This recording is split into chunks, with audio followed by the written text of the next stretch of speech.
Good morning, dear students. How are you all? Hope you all are doing well. I'm also fine. Okay, let me ask you a question first.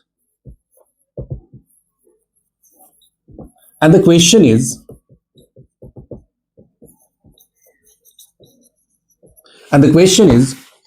suppose there are three boys in a class, and the names of the boys are Ram, Rahim, and Raju. Okay, Ram, Rahim, and Raju. Now, Ram can lift a weight of 20 kg. Then what will you say? Is Ram a weak boy? No. Then very good. He is a strong boy. Because 20 kg is not a lightweight. And Rahim can lift a weight of 25 kg. Now, if we compare Ram with Rahim, then whose strength is more? Ram's or Rahim's? Obviously Rahim's. Then Rahim is what? Than Sham? Very good. Stronger than Sham. But Raju can lift a weight of 30 kg. Now, if we compare the three boys, whose strength is most? Raju's. Then Raju is what? Among the three, Raju is the strongest. Very good. Very good. So, just see, all these three words are adjectives. And by these three words, we have compared the strength of the three boys. Okay. So, the function of these three words are what? To compare between or among the subjects or objects. Okay. Now, today's topic is what? Degree. This is called degree. Degree of adjectives. Now, first of all, we have to know something about the degrees. Basically, there are three types of degrees. What are they? The three types are positive, comparative, and superlative. Okay. Strong is a positive degree. P for positive. Then comparative, the comparative form of strong is what? Stronger. And what is the superlative form of strong? Strongest. So there are three kinds of degrees in there. Strong, stronger, strongest. But if we use beautiful, what will you say? You cannot say beautiful or beautifulest. You have to say more beautiful and most beautiful. I'm writing the short form. Beautiful, more beautiful, and most beautiful. Then why it happens?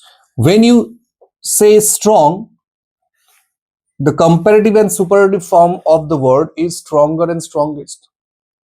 Weak, weaker, weakest. Wise, wiser, wisest. Then why beautiful, more beautiful, most beautiful? It depends on syllable. Just see, if we have to pronounce the word strong, how many times we have to stop? Not a single time. You can pronounce it at a time. Strong, wise, good. Okay. So those adjectives that do not have any syllable. Okay. This is called syllable. The stop or halt is called syllable. Those adjectives that do not have any syllable take er or es and est after them in comparative and superlative degree. But If there is a syllable or more than one syllable in an adjective or word, then it takes more or most in comparative and superlative degree before it. Just like beautiful, beautiful. So there are syllables, that's why more beautiful and most beautiful. But there is no syllable in strong, so stronger, strongest. Then what about honest? Please tell me, anyone, what is the comparative and superlative form of honest? Just pronounce it. Honest or honest. Honest. There is a pause. So more honest and most honest. Clear? Now coming to positive degree. So what is positive degree? Actually, we can determine a degree by seeing the adjective, forms of the adjective.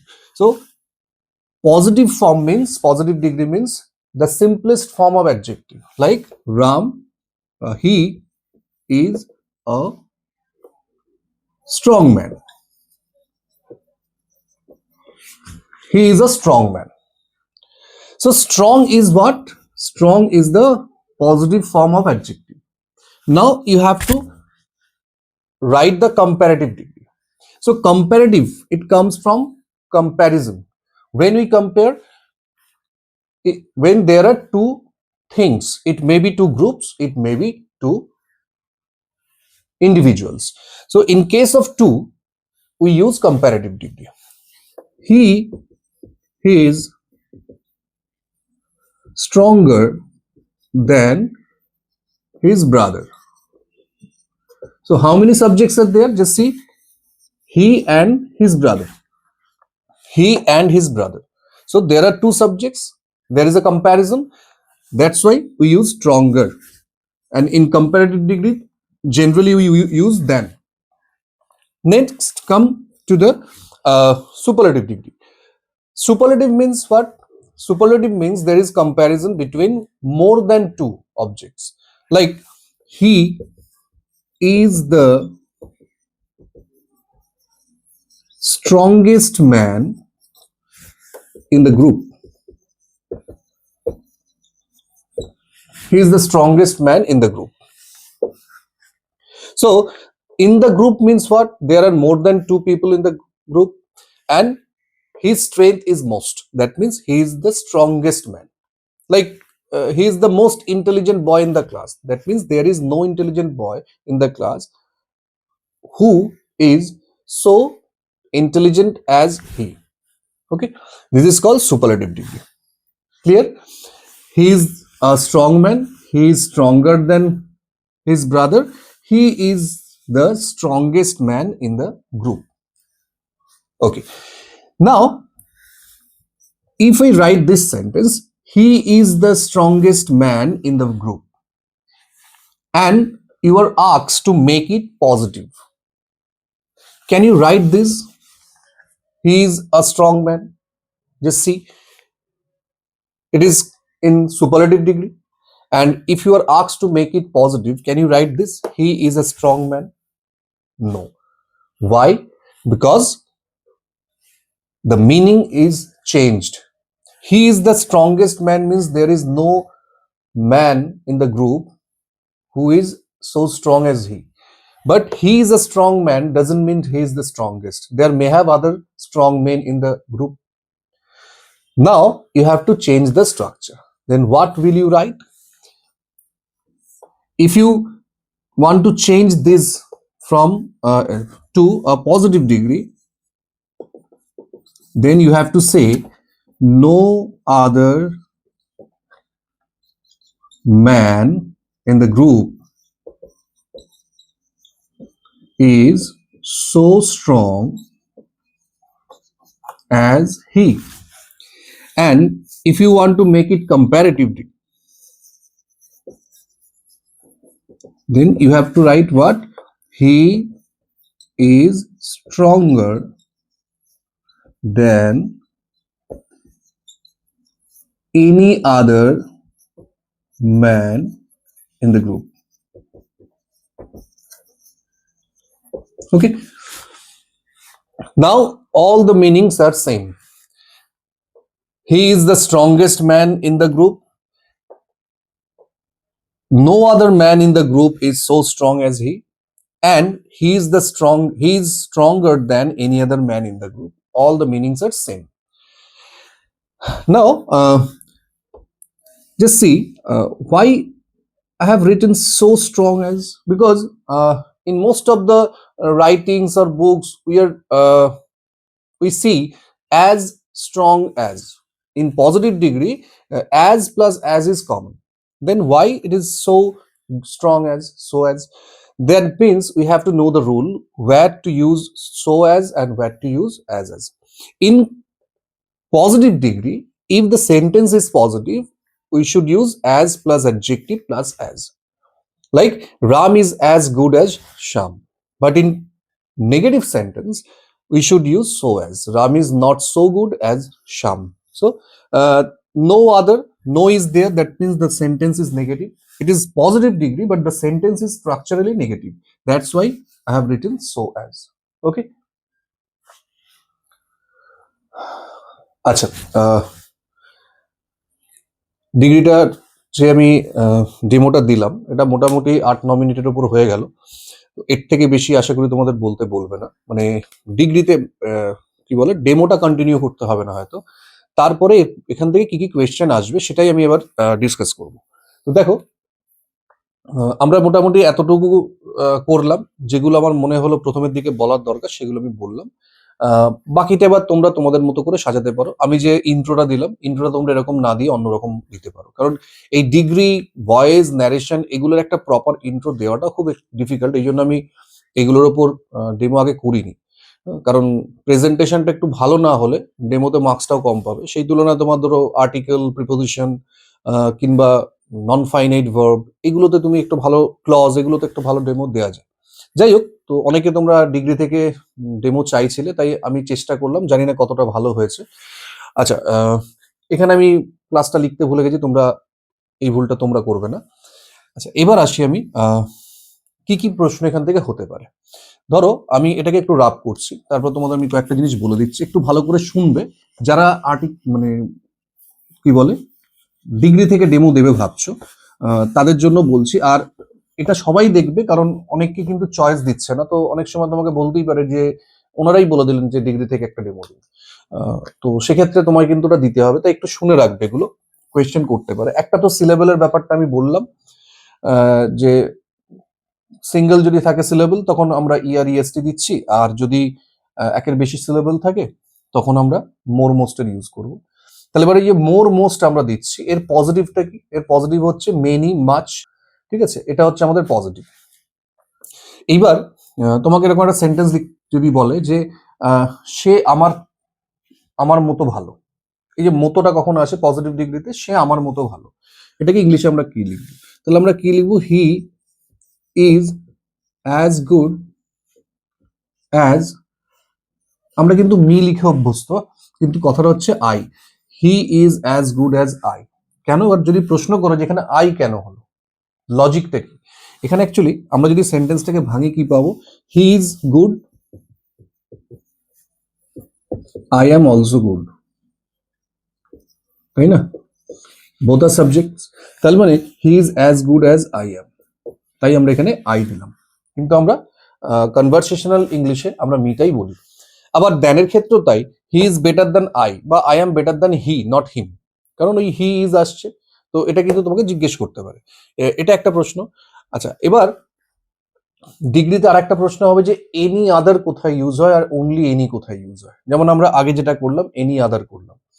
তাহলে any আর any আদারের মধ্যে difference কি? যখন same ক্যাটাগরির মধ্যে comparison হবে তখন আমরা any other use করব, আর যদি ডিফারেন্ট ক্যাটাগরি হয় তখন আমরা এনি ইউজ করব।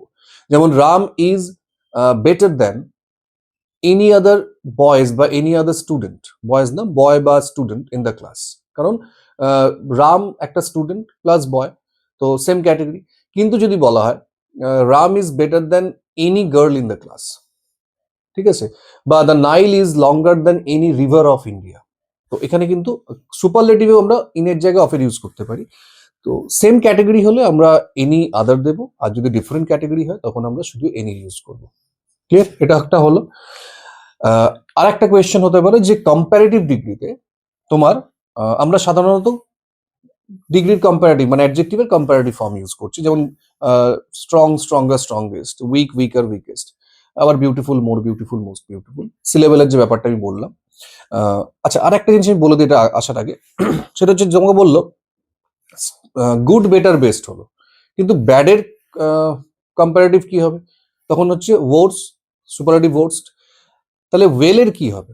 গুড বেটার বেস্ট, কিন্তু ওয়েল, WELL, ওয়েলের কম্পারেটিভ সুপারলেটিভ ওটাও কিন্তু বেটার বেস্টই হবে, ঠিক আছে? গুডের মতো ওটারও বেটার বেস্ট হবে। আচ্ছা, যেটা বলছিলাম যে কম্পারেটিভ ডিগ্রিতে আমরা কি ডেফিনেট আর্টিকেল ইউজ করতে পারি? এটা কোয়েশ্চেন আসতে পারে। তখন আমরা কি বলবো? হ্যাঁ, অবশ্যই পারি। দুটো কেসে আমরা পারি, একটা সিলেকশন আর একটা হচ্ছে ডাবল কম্পারেটিভ। সিলেকশন মানে কি? আমি যেমন একটা এক্সাম্পল বলছি, he is the better of the two, ঠিক আছে? He is the better of the two. তো এখানে কিন্তু দ্য বেটার দিতেই হবে। যখন মনে রাখবে কম্পারেটিভ ডিগ্রিতে দ্যানের বদলে যদি অফ বা বিটুইন থাকে, তখন আমরা মানে অ্যাডজেক্টিভের আগে, কম্পারেটিভ ফর্মটার আগে একটা ডেফিনেট আর্টিকেল ইউজ করব। এটা একটা হয়। আর একটা হয় the more you learn the more you know, double comparative use হচ্ছে, তখন আমরা এটাকে ইউজ করতে পারি। এই একটা কোয়েশ্চেন তোমার হতে পারে। আচ্ছা, সুপারলেটিভে বললাম। আর একটা থার্ড স্টেপটা আমি করাতে পারলাম না, কারণ ওটা অনেকটা সময় লেগে যাবে। তো এনি আদার যেরকম হচ্ছে, সেরকম মেনি আদার মোস্ট আদারও ইউজ হতে পারে। যেমন তোমাকে বলবে যে Rabindranath Tagore is more famous than most other poets of India, ঠিক আছে? তখন আমরা মোস্ট আদার বললে আমরা তখন কি বুঝে নেবো যে সবার থেকে নয়, কিন্তু বেশিরভাগ থেকে। তখন আমরা কম্পারেটিভ পজিটিভ ডিগ্রিতে ভেরি ফিউ ইউজ করবো, যে very few poets in India are so কি বললাম, গ্রেটার যদি বলে থাকি, so great as Rabindranath Tagore, ঠিক আছে? আর বেটার হলে তখন গুড হয়ে যাবে। আর এর সুপারলেটিভ কি হবে? One of the, Rabindranath Tagore is one of the greatest poets of India, ঠিক আছে? তো এটা একটু মাথায় রাখবে যদি ওয়ান অফ দ্য ইউজ তোমাকে জানতে চায়, মানে মোস্ট আদার, মেনি আদার আমরা কোথায় ইউজ করি আর এনি আদার কোথায় ইউজ করি, এক্সাম্পল দিয়ে তোমাকে জিজ্ঞেস করতে পারে। তো এই একটা মনে রাখবে। আর একটা যেটা ডিগ্রির ক্ষেত্রে ফিউ আর লিটলের ইউজটা তোমাকে একটু মাথায় রাখতে হবে, যে few countable, little uncountable. Few এর কি হচ্ছে? ফিউয়ার ফিউয়েস্ট। আর লিটল লেস বা লেসার আর লিস্ট। এবার এই লেস আর লেসার, এই দুটো এর অ্যাকচুয়ালি দুটোই কম্পারেটিভ ফর্মে আছে লিটলের, কিন্তু দুটোর ইউজ কিরকম হয়? সাধারণত লেসারকে আমরা এই স্ট্রাকচারটাতে বেশি ইউজ করি, মানে যখন সিলেকশন বোঝাবে, যেমন this book is the lesser important of the two, ঠিক আছে? Not less important. কিন্তু আমরা নর্মালি যদি বলি this question is less important, ঠিক আছে? তো এটা একটু মাথায় রাখবে, লেস আর লেসারের মধ্যে ডিফারেন্স। এইবার তোমাকে অনেক রকম প্রশ্ন করতে পারে, যেমন ফার, FAR, ফার। ফার হচ্ছে ফার্দার ফার্দেস্ট। তাহলে FUR THER, ফার্দার ফার্দেস্ট এসছে কোথা থেকে? এইটা আমি একটুখানি বলি, দেখুন দেখো, ফার, ফার্দার, ফার্দেস্ট। কিন্তু এই যে ফার্দারটা, এটা সাধারণত ফার্দেস্ট আমরা ইউজ করি না। ফার্দার এইটা এসছে কোথা থেকে? এটা এসছে কিন্তু অনেকে বলে ফার থেকে এসছে। এটা একটুখানি কন্ট্রোভার্সিয়াল, অনেকে ফোর করে, অনেকে ফোর্থ করে, ঠিক আছে? তো ফোর বলাটাই ভালো, কারণ ফোর মানে সামনে, ফোর ফার্দার ফার্দেস্ট। সাধারণত এটা ফার্দেস্টে আমরা করি না, ফার্দারটাই বেশি ইউজ হয়, ঠিক আছে? তো এই কম্পারেটিভ ফর্ম। আবার অনেক সময় বলতে পারে যে অ্যাবসলিউট ফর্ম, মানে কোন কোন অ্যাডজেক্টিভ গুলোকে আমরা ডিগ্রিতে চেঞ্জ করতে পারি না, মানে নন গ্রেডেবল অ্যাডজেক্টিভ। যেমন ধরো প্রেফার, জুনিয়র, সিনিয়র, আবার ধরো কমপ্লিট, অ্যাবসলিউট, ইটার্নাল, এই যে ওয়ার্ডগুলো, স্কোয়ার, রেক্ট্যাঙ্গুলার, এই যে শেপ আছে, এগুলোকে কিন্তু কখনো আমরা চেঞ্জ করতে পারি না, এটা নন গ্রেডেবল। মানে আমি বলতে পারি না my house is more square than yours, এটা কিন্তু বলা যাবে না। আমি কিন্তু বিগার বলতে পারি, কিন্তু বা মোর বিউটিফুল বলতে পারি, মোর স্কোয়ার হয় না, কারণ এগুলোকে কম্পারেটিভলি ইউজ করাই যাবে না। তাই এদের আগে আমরা মোর মোস্টের ইউজ করতে পারি না। যেমন প্রেফার, প্রেফার আমরা তো মানে অ্যাডজেক্টিভে কম্প্যারিজনে সাধারণত দ্যানের ইউজ করি, কিন্তু কোন কোন জায়গায় আমরা টু এর ইউজ করবো। যেমন প্রেফার, জুনিয়র, প্রায়ার, পস্টেরিয়র, এই যে ওয়ার্ডগুলো আছে এদের পর কিন্তু আমরা দ্যানের বদলে টু এর ইউজ করব। আর এদের আগে কখনো মোরমোস্ট বসে না, কারণ দুটো সেম অ্যাডজেক্টিভ একসঙ্গে বসতে পারে না। মানে তুমি মোস্ট আবার স্ট্রংগেস্ট বলতে পারবে না, মোর স্ট্রঙ্গার বলা যাবে না, ঠিক আছে? এবার তাহলে তোমাকে যদি বলে, তাহলে আমরা কি বলতে পারি she is much more beautiful than her sister? এটা বলা যাবে, কারণ মাচ সাধারণত মাচের পর কম্পারেটিভ ফর্ম বসে। তাহলে মাচ মোর, দেখো মাচ পজিটিভ, মোর হচ্ছে কম্পারেটিভ, তাহলে পজিটিভ কম্পারেটিভ আমরা পাশাপাশি রাখতে পারি, কিন্তু দুটো একসঙ্গে আমরা একই সেম ডিগ্রি বসাতে পারবো না। ফার্স্ট, আচ্ছা এবার তোমাকে এরকম একটা এক্সাম্পল বললো যে একটা সেন্টেন্স বোর্ডে লিখুন, এটাকে, এটার মধ্যে কি ভুল আছে সেটা বলুন। যেমন আমি যদি বলি যে he is senior and wiser, WISER, wiser than his brother. একটা সেন্টেন্স বললো, বলে এই সেন্টেন্সটার মধ্যে কি ভুল আছে? Is the sentence correct? ভুলটা কি আছে দেখো, এখানে দুটো অ্যাডজেক্টিভ, ওয়াইজার, সিনিয়র। ওয়াইজারটা যেটা নর্মাল অ্যাডজেক্টিভ, আমরা যে কমন রুল ফলো করি, ওয়াইজ, ওয়াইজার, ওয়াইজেস্ট, এরপর আমরা দ্যান ইউজ করে, ঠিক আছে।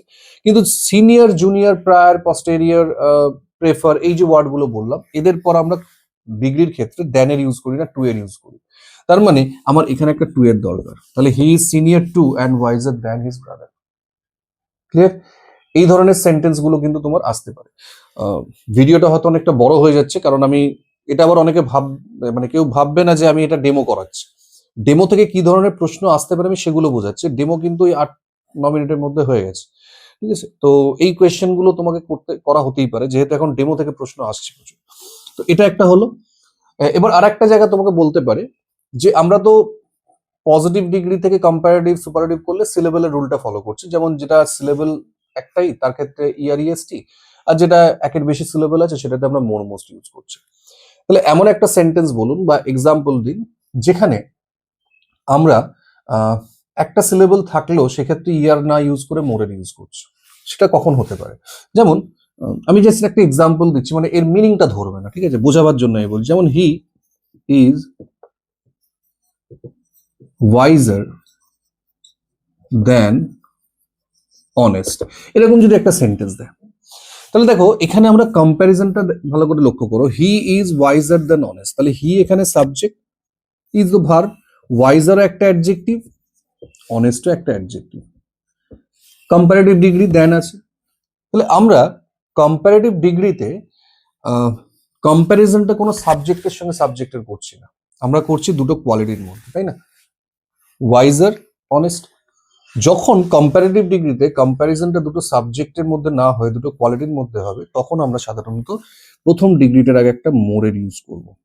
যেই মোর দেব তখন আর ওয়াইজারের আরটা থাকবে না, তাহলে সেন্টেন্স হলো he is more wise than honest. এখানে দেখো আমি কিন্তু ওয়াইজের রুলটা কি, ওয়াইজ মনোসিলেবিক, তাহলে ওয়াইজ, ওয়াইজার, ওয়াইজেস্ট, কিন্তু আমরা এখানে দেখো ওয়াইজার না করে মোর ওয়াইজ করছি, কারণ কম্প্যারিজনটা দুটো অ্যাডজেক্টিভের মধ্যে হচ্ছে। কিন্তু এটা যদি অ্যান্ড দেয়া থাকতো তখন আমরা করতাম না। যেমন এটাকে যে আমি লিখি he is wiser and honest than I, এরকম ধরো দিল, তখন কিন্তু আর এখানে অনেস্টের আগে একটা মোর দেবো, তখন ওয়াইজার চেঞ্জ হবে না, কারণ অ্যান্ড আছে এখানে, কম্প্যারিজনটা হি এর সঙ্গে আই এর হচ্ছে, ডিগ্রির মধ্যে না, মানে দুটো অ্যাডজেক্টিভের মধ্যে নয় কিন্তু। তো এই ধরনের কোয়েশ্চেন কিন্তু তোমাকে ডিগ্রি থেকে যদি তোমরা ভাবো যে ডেমো দেবে, তো এই ধরনের কোয়েশ্চেন কিন্তু করা হতে পারে, এগুলো একটু ভালো করে দেখে যাবে। আর যেভাবে আমি বললাম ইন্ট্রোটা তোমরা তোমাদের মতো করে দিও, যদি মনে করো আরো ইন্টারেস্টিং কিছু ইন্ট্রো হতে পারে সেটাও তোমরা দিতে পারো, বাট কারণ ডিগ্রির তো ওরকম এক্সাক্ট একটা ডেফিনিশন দিয়ে তুমি বলতে পারবে না, আর সাধারণত ডেমোর ক্ষেত্রে ডিরেক্ট টপিকে না লেখাটাই ভালো। এইবার যদি আবার বলি, অনেক সময় কিন্তু তোমাকে এরকমও বলতে পারে যে you don't need to give any intro, just start the topic, ঠিক আছে, একদম বললো go straight to the topic, আর সময় নষ্ট না করে একদম টপিক থেকে শুরু করো, তখন তোমরা এই ডিগ্রি দিয়ে লিখবে, ঠিক আছে, যে আমরা যে ডিগ্রি করাবো, ডিগ্রি ব্যাপারটা কি তুমি তিনটে ভাবে ক্লাসিফাই করে তুমি পরপর বোঝালে, তো এইভাবে তোমরা করতে পারো। তো যেটা আজকের আমার মোটামুটি বলার ছিল আমি বললাম। তোমরা একটুখানি ভিডিওটা পুরোটা দেখে নেবে। কি, কি কোয়েশ্চেন হতে পারে আমি বললাম। এর বাইরে যদি কোনো কোয়েশ্চেন থাকে তোমরা কমেন্টে জানাবে। তোমরা অনেকেই কমেন্ট করছো। সব রিপ্লাই হয়তো আমি দিতে পারছি না বা সবার রিকোয়েস্ট হয়তো রাখতে পারছি না। কারণ একটা ডেমো বানাতে গেলে অনেকটা সময় লাগে। তো আমি যতটুকু পারছি তোমাদের হেল্প করার চেষ্টা করছি। আশা করি আগামী দিনগুলোতে আরো কিছু আমি ভিডিও নিয়ে আসতে পারবো। তো আজকের জন্য এটুকুই। নেক্সট ক্লাসে আবার দেখা হচ্ছে নতুন আরেকটা টপিক নিয়ে।